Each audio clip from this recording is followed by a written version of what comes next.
Hey everybody, it's Lisabella from Lisabella and Co.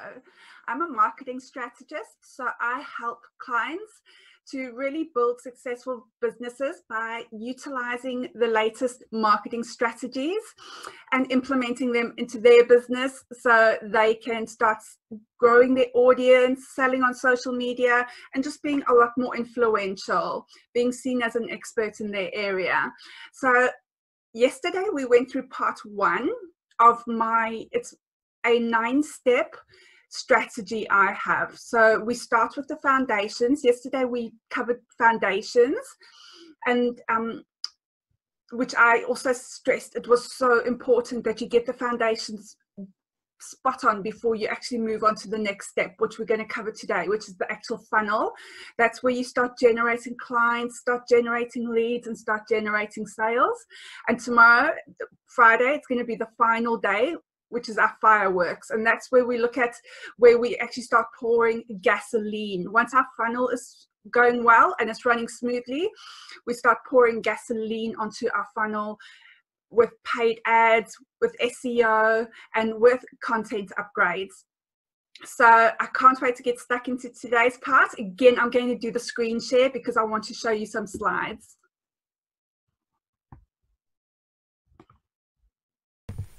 So the absolute goal with your marketing, yes, you want to get people to buy from you at the end of the day, but I think you've got to look at it probably a little more organically. What you want is to get your tribe to fall completely in love with your brand. So obviously the bigger your tribe is, the more you're going to sell. The more your tribe love your brand, the more you're going to sell. The more your tribe love your brand, the more they can promote it for you and tell their friends and tell everybody. They're going to share your social media posts. So it's really, really important. You should really make that number one. And too many brands these days are so obsessed with themselves. Like, so many brands are just always posting selfies on Instagram. Like, that's just a bit blah. That's a bit horrible. I think, you know, it's not about you, it's about your clients. And people want to feel important, and people want to know that you care about them. And to be honest, people don't, your ideal clients are in it for what you can do for them, how you can help them and serve them. It's not really how they can support you and build your business. They will do that naturally if they really resonate with you. So that's why it would be a lot more beneficial for you to build a relationship where you're just giving a lot of value, you're serving them, and you really are, you know, showing them how you're going to help them instead of just focusing on yourself. You look at some of the big brands like Apple, their followers are so die-hard, they are so loyal that they will not use any other products. And I am one of them, so I know what it's like with Apple. I have once used a different brand and regretted it, and I don't even think I saw my contract through. So when you get your fans to be real die-hard fans, it really works in your favor. Now, we really want to focus on getting our marketing spot on, because these days businesses are folding, and not because they are bad at their business, but because they don't know how to market their businesses. I read a statistic a few days ago which was horrific. I think it was, they said 80% of entrepreneurs close or fold in the first 18 months. That is so sad. So that's why, guys, let's really focus on getting our marketing spot on.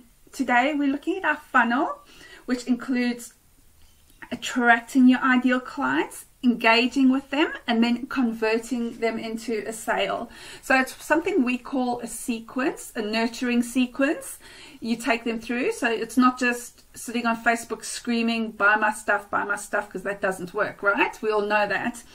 So what you have to do is take them through a funnel where you're introducing yourself to them, introducing a product, and just really building a relationship until you're putting a sale in front of them. And now, sales funnels don't have to be scary. I remember the first sales funnel I saw, I nearly died. I thought this guy was like trying to build a city or something, like he was an architect, but no, he was trying to build a funnel, and it doesn't have to be like that. Funnels really should be simple. They work really well just being simple, just, you know, doing the attract, doing the engagement, and doing the conversion. That is just, that's simple. You don't have to do much more. See, now the attracting your ideal client should be easy, because yesterday we spoke about really getting in your client's head and knowing exactly everything about them, what keeps them up at night, and how you're going to help them, you know, what they like. For example, if they are a mumpreneur, obviously your posts would include a mum with her kids, because she's got that freedom lifestyle. She's working from home now, you know, and that's something that's going to attract somebody like that. If you're a health coach, you would be, you know, posting about whatever problem you solve in the health industry.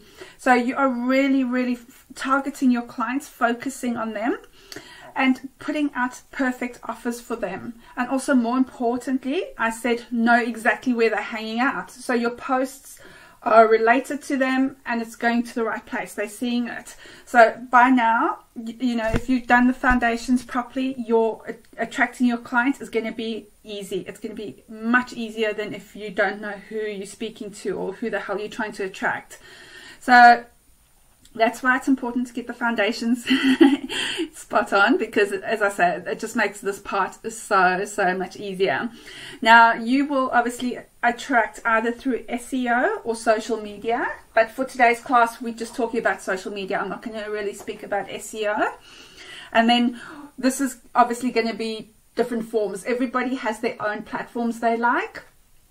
Again, guys, I always just say choose one or two and do it properly. If you try to do everything, you are just washing out your efforts, because you're not focused. If you're focusing on one or two, you're putting a lot more focus and concentration, because it's all about engagement. You need to be engaging, and believe me, if you're trying to be on every platform, you're not going to have time to engage, and it's really going to water down your efforts.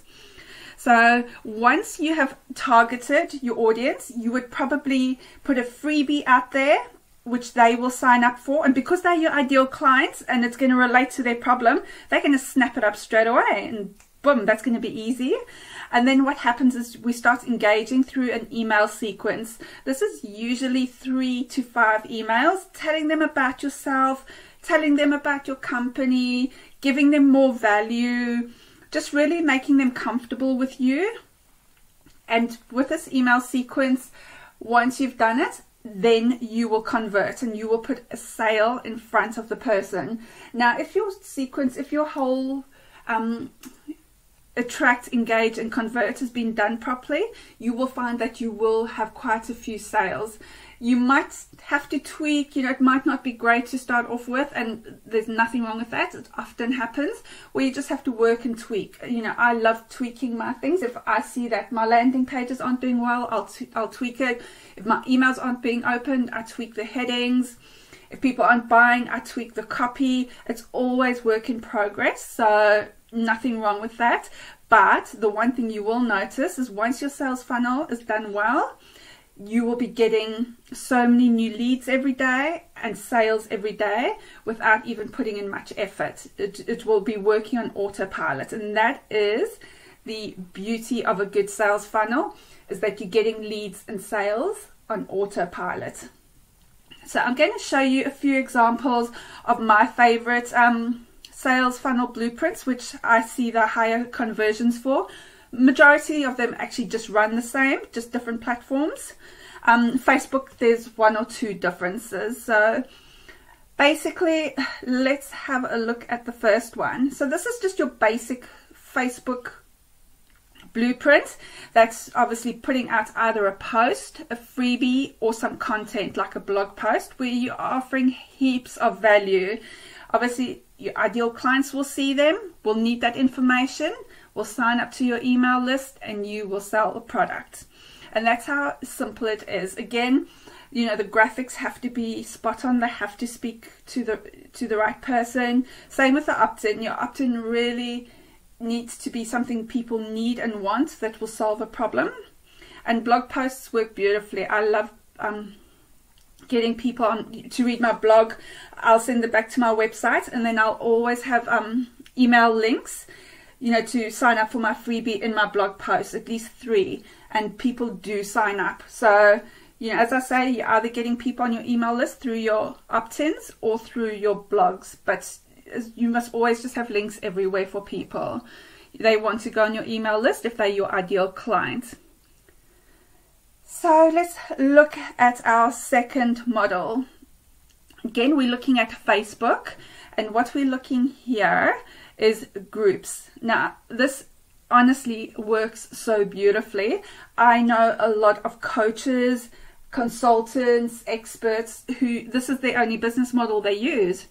So they go into Facebook groups and add lots of value. Now, obviously the group is very, very related to their niche. So the groups, they'll choose maybe 4, and they will just go up there and just really give lots of value information. And what happens is they don't have to try to sell themselves, because people actually just see how good their services are. You want to choose groups where there are quite a lot of people, and as I say, directly related to your niche. And as I say, so many coaches and stuff I know get their clients this way. All they do is they go give advice, they speak to people, and people just think, wow, this person really knows what they're doing. And if they want to work with somebody and they can see this person's good, instead of trying to find a coach or a coach trying to sell them, this is a great model. So this, I said Facebook groups model on top. It's actually Facebook Messenger, sorry. So this is actually just reaching out to people via Messenger who you think probably could need your help or services, starting a relationship with them. Now, you don't want to just be selling, because I get this all the time. I've got quite a few friends on my Facebook page. Every time I get a message from them, I know they're trying to sell to me. You know, I don't really hear much from them otherwise, and it annoys the hell out of me. It's really irritating. So I really do advise that you form a relationship and just see if they need your help. Don't be selling. That's a bit yuck. I hate that. And Instagram, because the algorithms are so much better than Facebook's at the moment. Your posts get so many more reaches, your lives get seen. Instagram is really becoming popular. When I started my business, I was only on Instagram. I wasn't on anything else, and I got all my clients that way. But I used to do lives every single day on Instagram, and that's how I got all my business. Not a word of lie. So it really does work. And then LinkedIn is, this is more specialized for business to business. So it would really depend on what you do and how you can help people.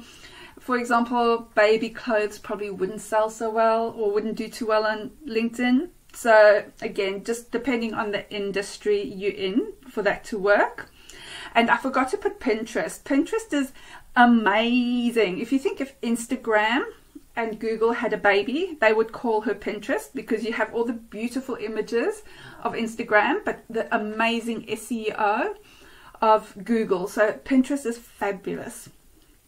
And then Twitter as well.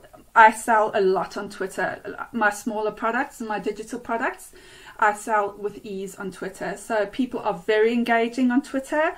They buy and I just find Twitter awesome. And it's not something I've used for a long time. It's something I've started using more and more recently, and wish I had been using it much longer.